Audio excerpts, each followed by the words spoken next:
Apa maksud dari ayat ini? Yesus tahu siapa orang ini. Sehingga Yesus berkata dalam dirinya, Pak, orang ini mau memanipulasi aku. Orang ini mau ikut aku hanya karena sebuah motivasi tertentu. Bapak Ibu, pagi hari ini kita melihat lagi ke dalam diri kita. Benarkah kita mengikut Kristus? Benarkah kita menjadi pengikut Kristus? Saya percaya kita semua yang hadir pagi hari ini bukan lagi Kristen yang lahir 1 tahun. Atau bukan lagi Kristen yang baru mengalami kelahiran baru. Tapi orang Kristen yang lama. Bahkan sudah menjadi pelayan Tuhan. Benarkah kita menjadi pengikut Kristus yang benar?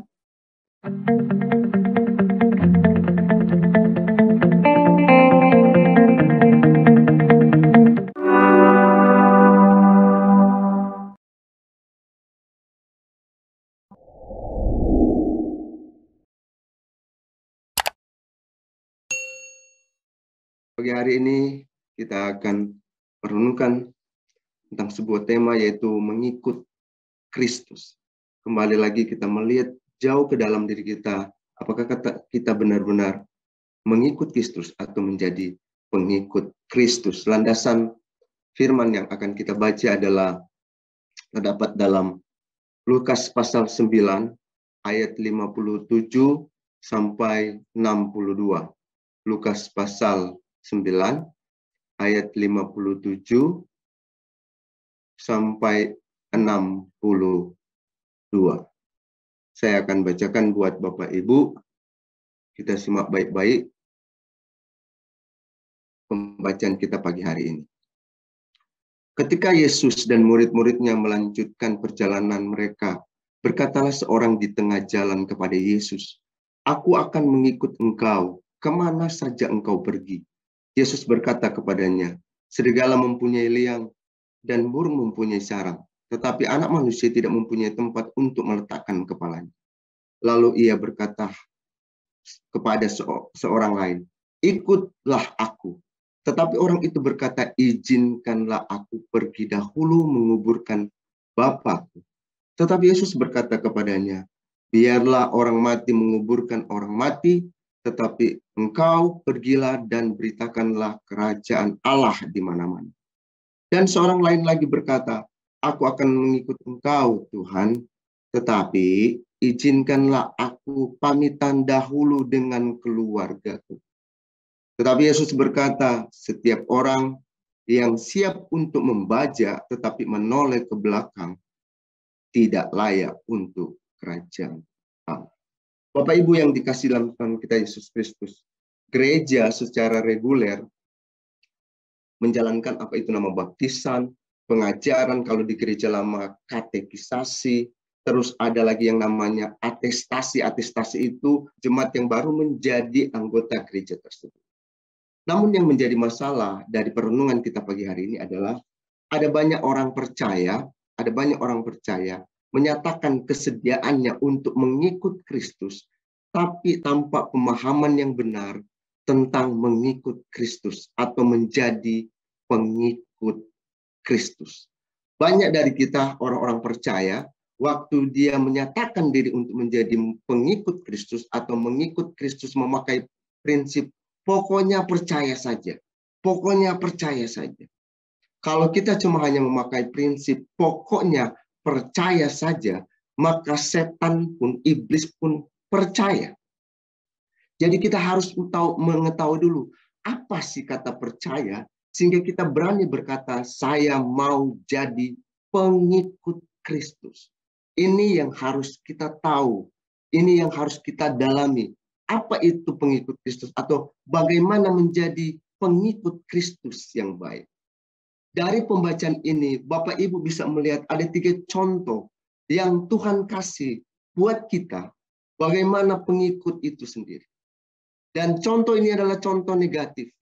Tapi sebelum kita masuk ke 3 contoh ini, sebenarnya ada latar belakang sehingga Tuhan Yesus memberikan 3 contoh negatif tentang pengikut Kristus. Kalau Bapak Ibu membaca Lukas ini, ayat-ayat sebelumnya, sebenarnya pada ayat-ayat sebelumnya, Yesus sedang menceritakan tentang penderitaannya untuk yang kedua kalinya kepada murid-murid. Tapi lucunya murid-murid lebih sibuk memikirkan siapa yang duduk sebelah kanan, siapa yang duduk sebelah kiri di surga nanti. Mereka tidak memusingkan kesedihan Yesus. Ini adalah contoh model pengikut Yesus atau pengikut Kristus yang tidak baik. Bahkan di ayat-ayat selanjutnya mereka menegur seorang yang bukan pengikut Kristus, yang mampu mengusir setan atau orang yang kerasukan setan. Dan mereka bilang, kamu bukan pengikut Kristus dan kami mencegah dia, guru.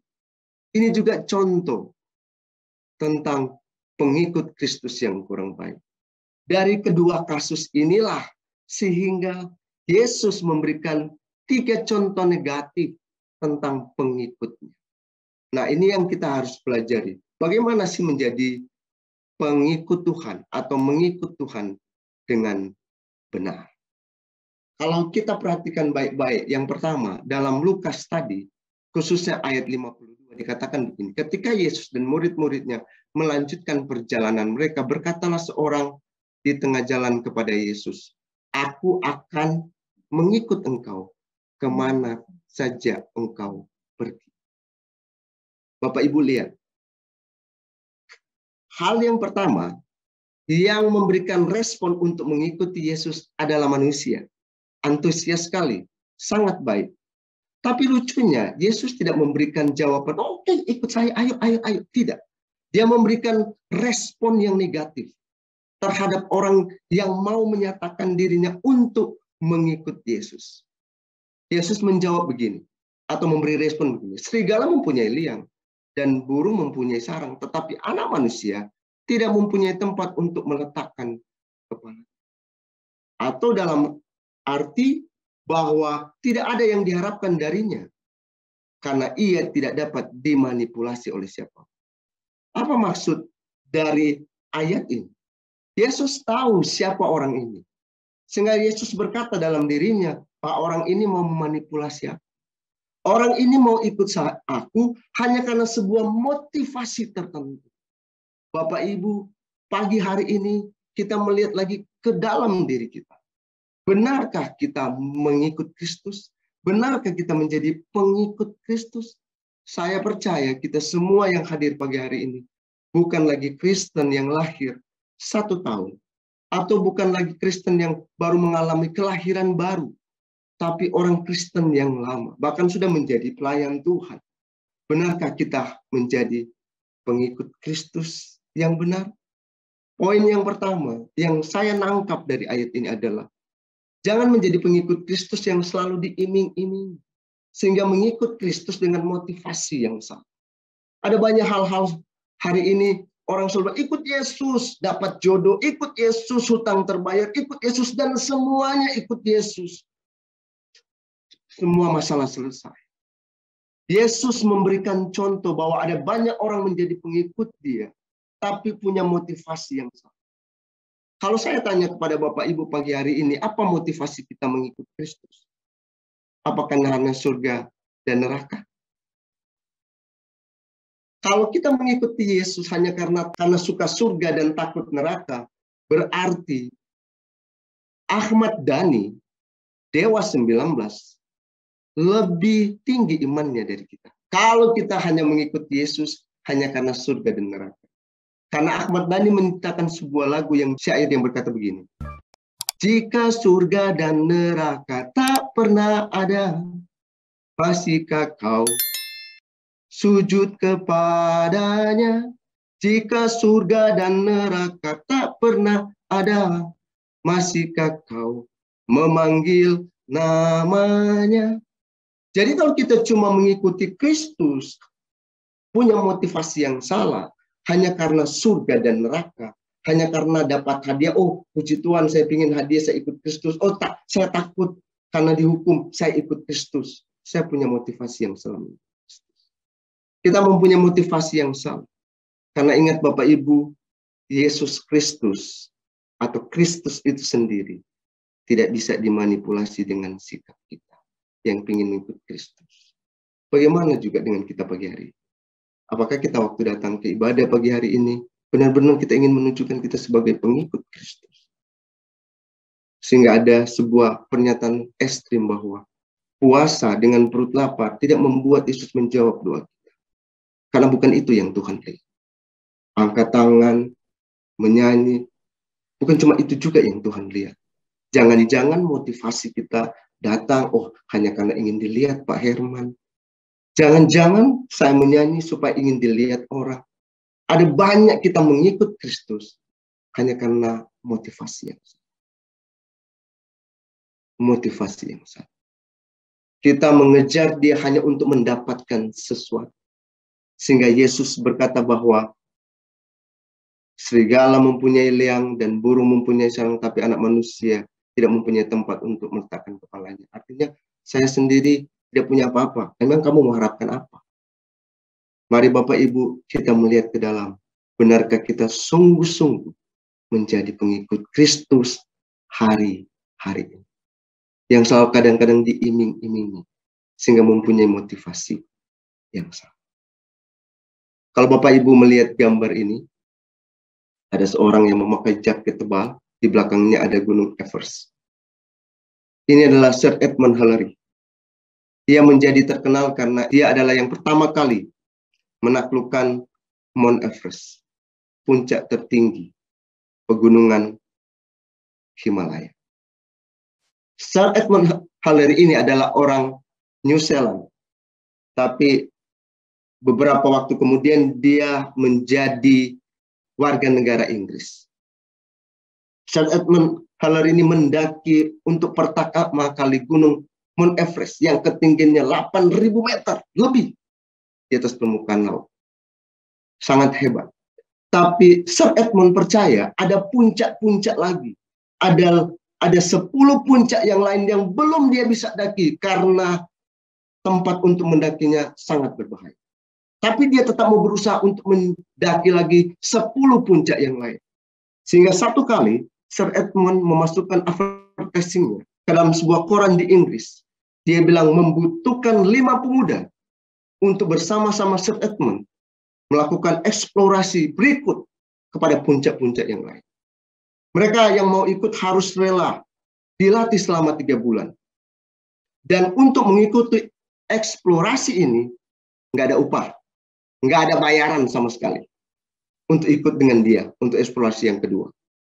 Dilatih 3 bulan, harus memiliki IQ yang tinggi. Karena dibutuhkan kecepatan mengambil keputusan kalau ada sesuatu yang terjadi pada waktu pendakian. Dibutuhkan juga jiwa yang rela berkorban. Karena menjadi seorang pendaki yang diajak oleh Sir Edmund, dia tidak egois. Dia harus rela berkorban untuk menolong temannya jika menghadapi masalah dalam pendakian. Yang ketiga, orang yang mau ikut dengan Sir Edmund dalam eksplorasi yang kedua ini harus rela kehilangan tangan atau kaki karena membunuh. Bahkan nggak pulang. Tinggal nama. Cuma dibutuhkan 5 orang pemuda. Bapak Ibu tahu apa yang terjadi?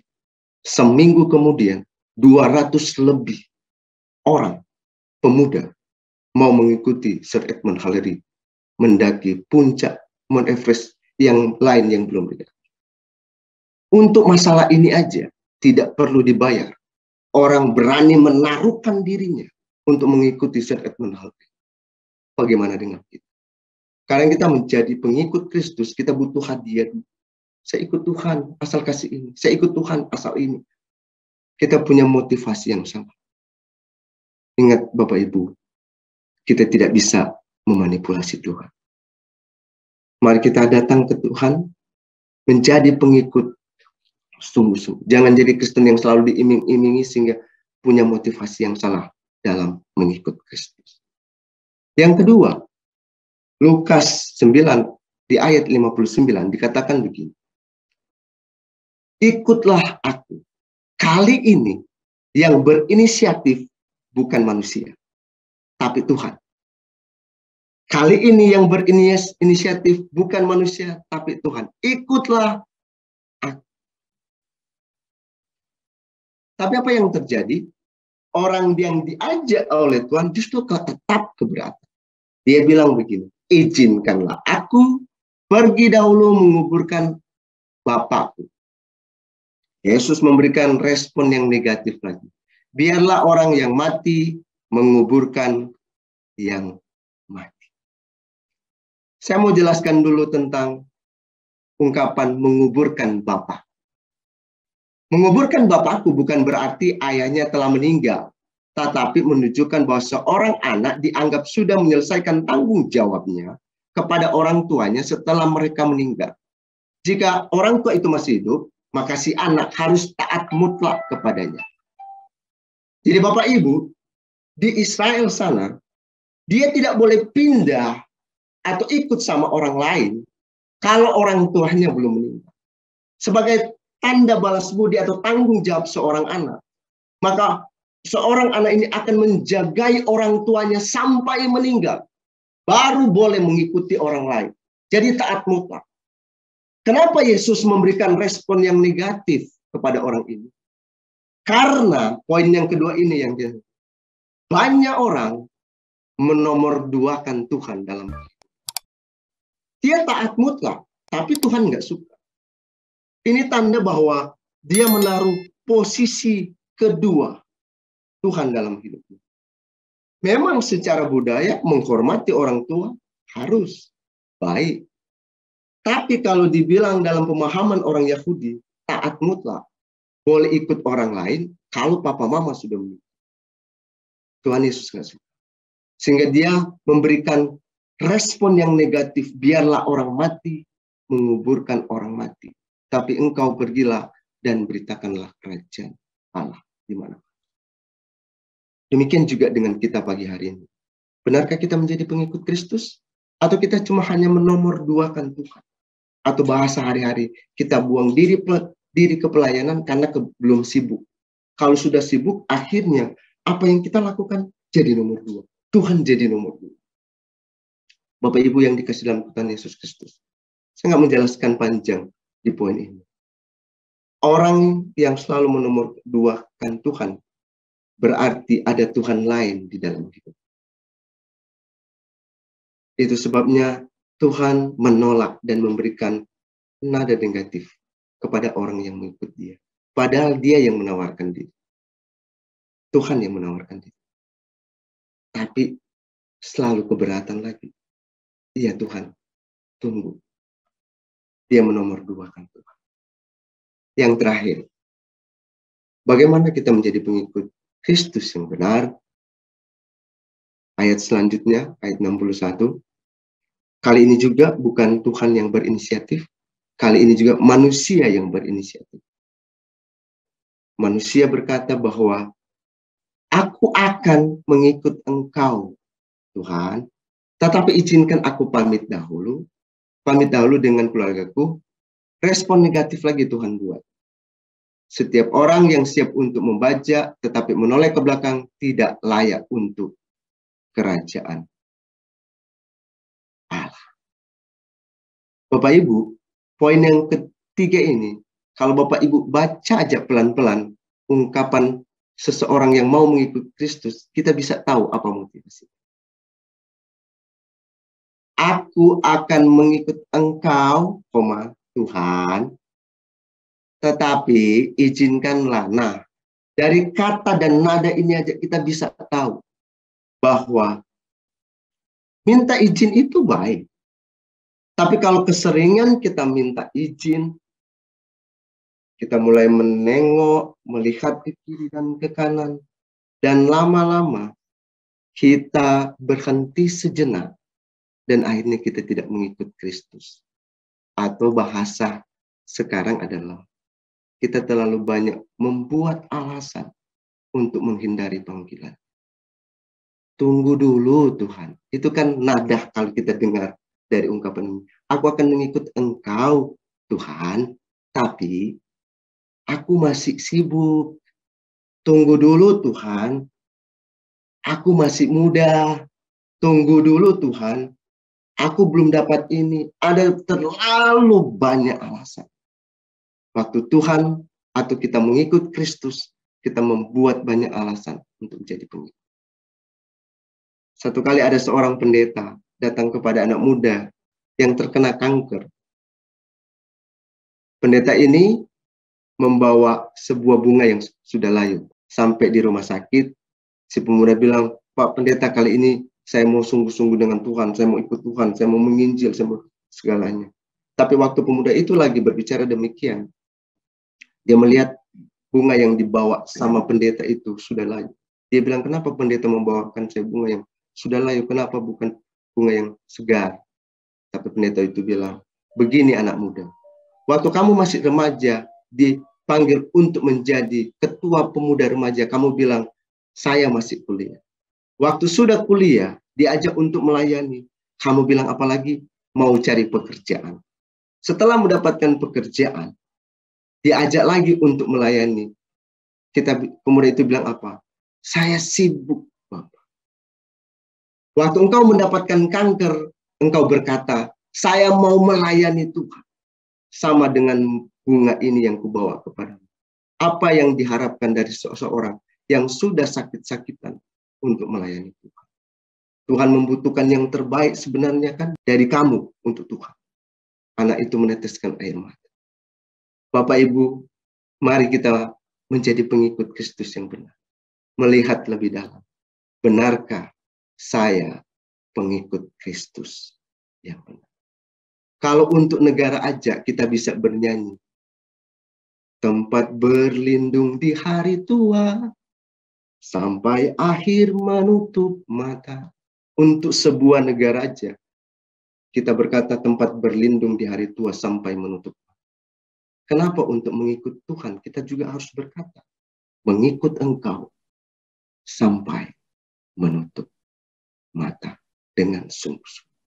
Kesimpulannya, pengikut Kristus yang sejati adalah mereka yang mengikut Dia dengan motivasi yang murni, menyadari bahwa dirinya adalah ciptaan, di mana ciptaan membutuhkan si pencipta. Motivasi ini harus disertai dengan keseriusan, kesediaan untuk taat mutlak kepada Tuhan, di mana keberadaan Tuhan ada pada posisi pertama dan utama, sehingga tidak ada 1000 alasan untuk menghindari panggilan. Tuhan Yesus memberkati kita semua. Marilah kita menjadi pengikut Kristus yang benar.